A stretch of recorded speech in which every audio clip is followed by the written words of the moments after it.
آج لوگ یا رسول اللہ مدد کہتے ہیں کہ نہیں کہتے, یا علی مدد کہتے ہیں کہ نہیں کہتے, یا غوث اعظم مدد کہتے ہیں کہ نہیں کہتے. تو یہ خدا کے علاوہ آپ پکار رہے ہو کسی اور کو, اور کسے پکار کہتے ہیں بھائی؟ یہی کام تو وہ لوگ کرتے تھے. وہ بتوں پہ اعتکاف کر کے بیٹھتے تھے, آپ قبروں پہ بیٹھ گئے ہو جا کے. وہ بتوں کا طواف کرتے تھے, آپ قبروں کا طواف کر رہے ہو. وہ بتوں کو سجدہ کرتے تھے. سجدہ بت کو کیا جائے یا بزرگ کی مورتی کو کیا جائے یا بزرگ کی قبر کو کیا جائے, دونوں سجدوں میں کوئی فرق نہیں ہے.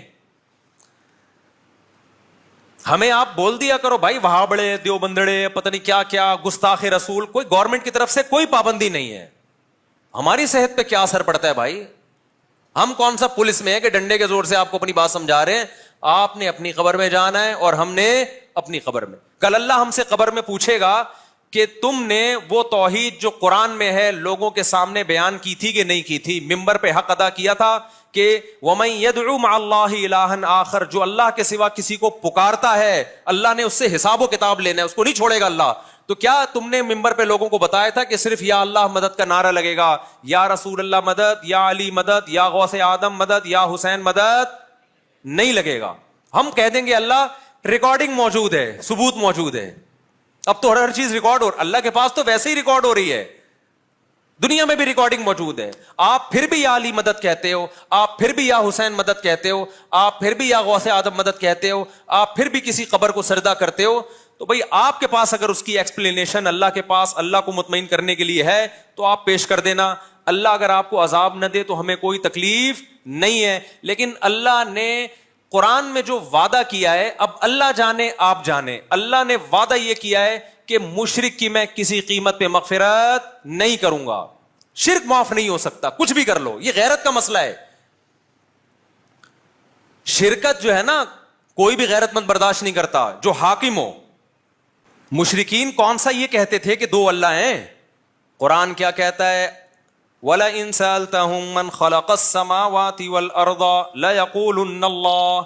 اے نبی جب آپ 360 بتوں کی عبادت کرنے والے مشرکوں سے پوچھتے ہو کہ اس کائنات کا بنانے والا کون ہے, تمام کافر, تمام غیر مسلم مشرک کہتے تھے صرف اللہ, اللہ ہے جس نے ان کو بنایا ہے.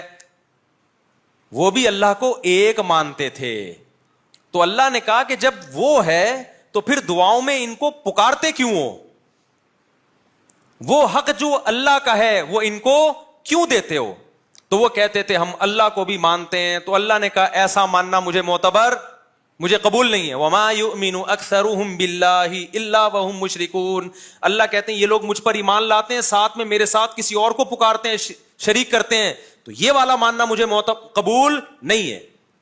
آج ہم لا الہ الا اللہ بھی پڑھ رہے ہیں, پھر یا رسول اللہ انظر حالنا واسمع قالنا. یہ کیا ہو رہا ہے مسجدوں میں بھائی؟